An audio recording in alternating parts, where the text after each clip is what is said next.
So tonight we're here with LoCash. You know them from the videos we play all the time. Woohoo. And we just watched a great performance. Thank you. Yes, that was a lot of fun. A lot of It was fun. a lot of fun to watch. And you guys just finished up your I Love This Life tour, correct? Yeah. What was the highlight of that tour for you? Wow. Well, I think everybody's singing our song right now. I think, we're going to push it into we're going to extend the tour a little bit into February, March. And because there's a lot of people wanting us in January, and there goes a toilet flushing, just in case you didn't hear that. That was awesome. I like that in the interview, actually. That was fantastic. And that's how we ended it. And we're going to extend it because the song is climbing the charts, a lot. It's going to be top 20 and probably top 20 right now. And we just, when we hear people sing it back to us, man, there's I think no greater just feeling watching than that. it grow as like this throughout this whole tour, it was a new song in January. It was cracking the top 40 in the spring, and then when summer rolled around, we were cracking the top 30, and people started knowing the words to the chorus, and that was cool. We were like celebrating, every show that Even if they knew one word, we were like, yes! Oh, they're starting to know the life. words. It was so crazy. And you know what I just realized this week, especially, in the last 2 nights, now that we're going top 20, they start to know the words to the verses. And that's when it really gets crazy. When it's not just the chorus and the easy part, they know all the words. And so I think that's been an ongoing cool factor that's kind of developed over this whole entire tour. And so every show counted because it grew. And it didn't feel like we were just out there spinning our wheels playing music that nobody knew. Radio's really been behind us with I Love This Life. And so just a big shout out to just everybody who's playing it. That's just changed our world. Do you think hearing the audience sing back the lyrics to the song, is that one of the things that gets you guys energized for the show? Oh, every yeah. night? I mean, for anything like that, for any artist, I would think it is. I was explaining because, I played baseball for 17 years, and I said it's like hitting a grand slam or, the last home run to win the game. It really feels like that. To me, that's how I can compare it when you hear, like, just right out there and you hear these, these college students just going nuts over the song, which we wanted them to when we wrote the song, and now to hear them sing it, every word for word it's insane. Yeah. What was the inspiration behind the song? We were just tired of negativity. We were sitting around with Chris Jansen and Danny Myrick, and anytime the 4 of us get together, there's a lot of energy in the room, and A lot of ADD. we were thinking about, just like let's lot. make this like an anthem kind of day. Let's write an anthem, and so we had all kind of agreed that we wanted to write something up tempo that felt like you could sing it at the top of your lungs at a concert, and we weren't really trying to write a song for anybody in particular. We just wanted to write an anthem, and we got to talking about how every time you turn on the news or you read the newspaper, there's a bit of a train wreck with it that kind of pulls you in, and it's just negativity. You can't help but watch it. I mean, we're all going to watch it. It's the news. I mean, they get high ratings on the news with those negative stories, but we would just wanted to write something that had 3 minutes of positivity, and just felt like, let's start with the basics. Let's get back to the basics. Let's talk about the little things that we love about our day and about our life and about our girl and about, just all those things that you almost take for granted sometimes. What if we only talked about that? What if the news only played stuff like that? And it's What if they did? relatable, too. You know what I mean? Yeah. It's very relatable. Well, we see on Twitter now where people are like, it's hard to have a bad day when I Love This Life comes on. And that means a lot to us because it's like to have a message like that be our first big hit song. That's a cool thing to stand with. That's cool. I mean, you both are songwriters, right? So do y'all write those songs with those artists in mind, or do you just kind of, how does the songwriting process? I mean, sometimes you feel like that. I mean, with Keith Urban, we weren't picturing Keith Urban on that one. We were actually, we wrote it with Jaron Johnson from Cadillac 3. Okay. And we were trying to write for his group. He was in a rock band called Yeah. American Bang. And we were like, man, maybe we could get a song on American Bang. And he was thinking, maybe I'll get a song on LoCash, next album. And I guess that's what you get when you mix American Bang with LoCash. You get Keith Urban. Keith Urban. So somewhere in there, it lays right in there somewhere. But to be honest with you, I mean, wild. I Love This Life. We, as songwriters in the songwriting camp, you get a message from your publishing company saying these are who are looking for music. Like, Okay. So we heard Garth was cutting, and Garth is like the reason I'm in country music, man. I just love Garth. So I get in there, and and everybody's like, Garth is cutting, Garth is cutting, and we're gonna write a song for Garth. I Love This Life is the anthem for Garth, and we all said it. And we're gonna send it to Garth, and Garth didn't cut it, but it did go on hold with 2 or 3 other artists, and it's a long story, and we just had to kind of pull it back when we got the label deal. They wanted I Love This Life as a single, so we ended up taking it. We loved the song. We performed it live like a couple weeks after we wrote it, and we looked at each other after we were done, and we said, "Oh, we got something here. I mean, there's something good." Exactly what we felt like when we wrote Truck Yeah. I mean, it's the exact same feeling we had. Do y'all have a lot of the same influences even outside of country music? What are some of y'all's musical influences? I just love music. I mean, music good music is good music. I mean, we listen to country, obviously, and we write country. I love good songs, man. I don't think it matters what genre it is. I just love when the song can like really connect with people. That just blows my mind, the way a writer can sit down and connect with complete strangers and talk to their heart. And I think that's one of the coolest things that music gives us, I mean, and our iPods are like, or iPhones, I should say now.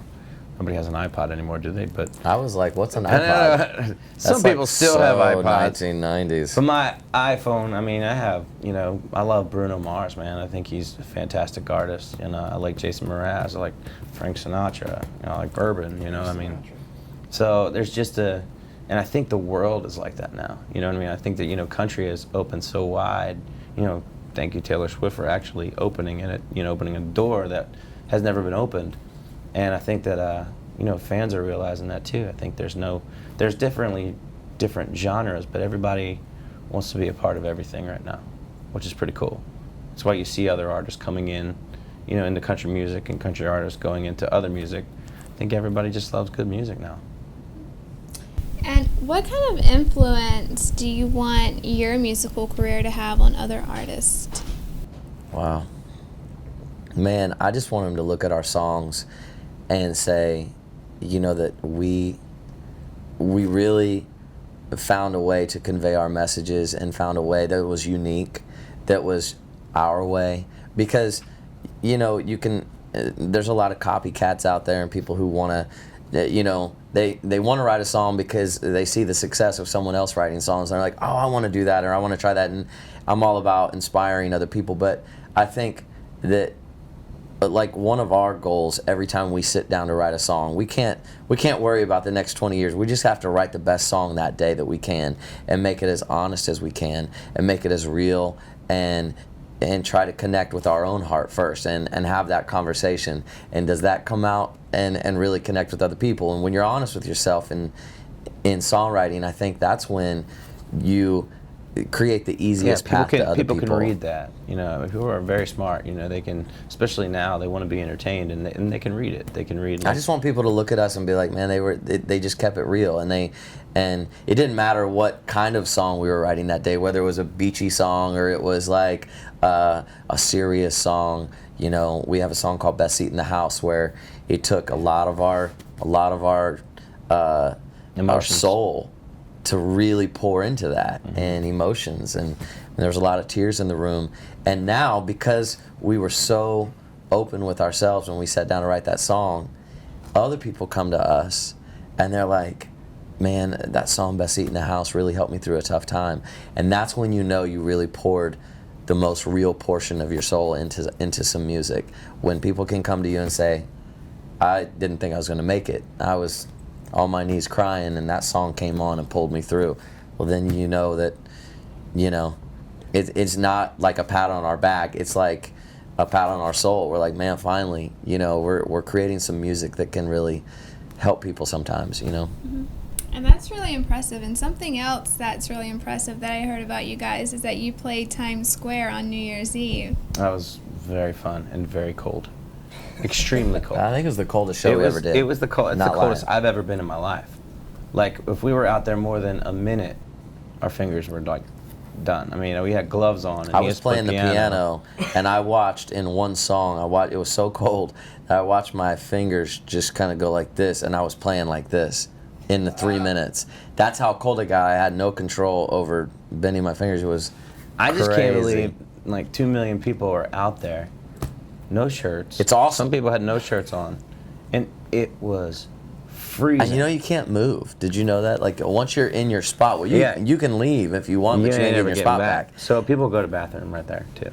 It's weird. Yeah, you can't leave to go to the bathroom. They got bottles and there's like 1 million people down there. But you know my favorite part about that night was not even our performance. It was so cool to be on TV and be on Times Square, New Year's Eve, New York City. I know exactly what you're gonna say. Awesome. It was insane. The best moment was they have this DJ that plays kind of in between the acts, and we were standing there getting ready for the ball to drop, and it was getting close to time, and here comes this, this John Lennon's voice comes out of all these speakers, and the DJ like cut out a part and muted it and let the whole crowd sing that part of Imagine. Ooh, that note, just that short of a part. So he like muted it and went, ooh, 2 million people sang that together. I'll never forget the sound of everyone just singing those oohs, that short little moment. I didn't see any fights. I didn't see anything like that. I mean, I can't see that much in 2 million people, but that moment, everybody was the same. That split second or second it was. We looked, and I mean, I'll never forget it either. It was one of those, oh, wow, pinch me moment. What just happened? 2 million people just came together like Unified. that. Yep. That's cool. Yeah. It was unbelievable. So that was worth it. That right there, that moment was really cool. Do you guys ever get the urge to get up and DJ when you see things like that? Because you started as DJs, right? Yeah, I mean, sometimes if we're playing a big club or something, or an after party, we'll go to a club and go up there and mix with a couple dudes. Yeah. We got a lot of DJ friends, man, so they're great to us, and we love just hanging out with them. So do you prefer the big events like New Year's Eve in Times Square or the smaller concerts with just your fans? Yeah, I don't know. I mean, I like both. I mean, there's really one or the other. Sometimes it's cool to be intimate. Some of the acoustic shows are cool because you get to really hear our stories, and we get to storytell a little bit, which is the songwriter part of us that we love. But at the same time, when you're doing a big venue like this, you're doing colleges, and then you're doing Times Square, I mean, you love it for every different thing. I couldn't pick one thing. Could you? No, it's just each show every night offers something different, and you don't know what it's going to be. And I'll tell you what, I mean, I know if there's a musician out there watching that's like never had a song on the radio, and then there's only 10 people in the club, and they're they're trying to get themselves pumped up to go inside.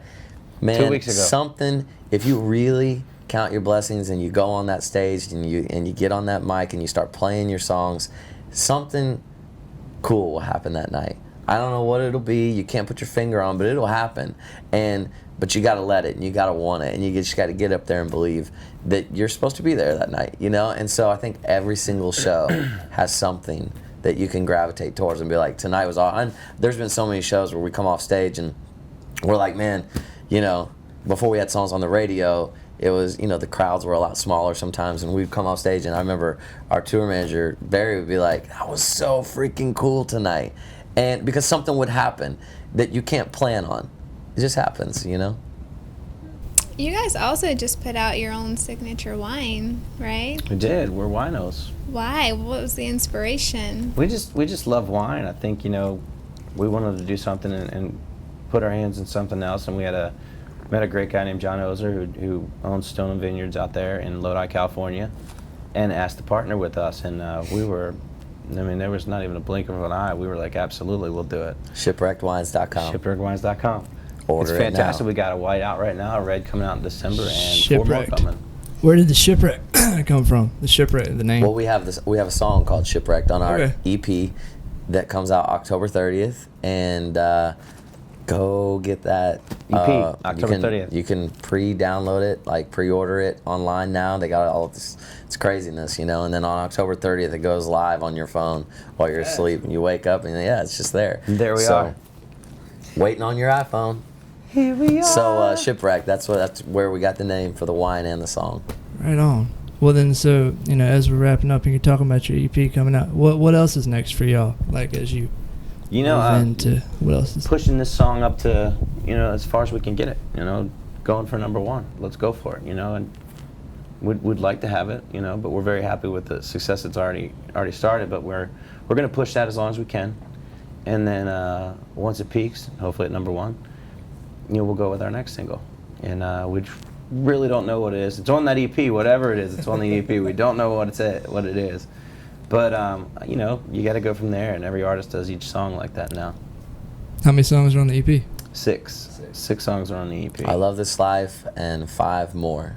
5 more So, great ones. Yeah. 5 more great I like ones. that. 5 more babies. He's going on the road with us. You heard it, October 30th. And one last question. What's the craziest thing you guys have ever been asked to sign? Oh, wow. Oh, we know that. There's been a couple things that have been crazy to sign. Craziest thing we've ever signed. Grandma's. It can be anything. Some grandma's boobies were nice, Some grandma's boobies weren't. and some grandma's boobies Nothing weren't. against grandma's boobies. I'm just saying one time. But these sagged all the way down to their knees. Well, It was kind of difficult. It was actually Yeah. difficult to sign. She ran up to you and was like, "Here." Oh, yeah, just jumped up to the absolutely. front row and pulled them out. Absolutely happened. And I'll like never that. forget when I She had a put few drinks. she no listen, she was I don't know what the right word to say is. She's a senior citizen, she's elderly, and she pulls Right. these boobies Right. out, and She I take pulls 'em my out. Sharpie to go sign them, and as I go to sign, right when my marker hit her skin, she was so old that when I went to sign, everything just kind of moved, and I couldn't get. No, really, it's not a lie. I'm just It's telling not. you. You wanted to It's know, so okay. I'm No, keeping it real. yeah. Here I am trying to sign, and my marker won't move, but the skin's moving everywhere, and I can't get the marker to go. Oh, man. And I had to. Yeah. You know how you take a T-shirt and have to straighten it out and hold Yeah. it tight. Right, Yeah. right. I literally That's horrible. had to have her. You touched That's You a grandma's wrap. asked. That's a wrap. That's a wrap, I have my hands right there on grandma's boobies. All right. Well, Grandma got molested by Preston. Hey, it rhymes. I really, didn't mean to, Grandma. Yeah, so that wraps us up, and we're actually going to play their new video next. I Love This Life. That's awesome.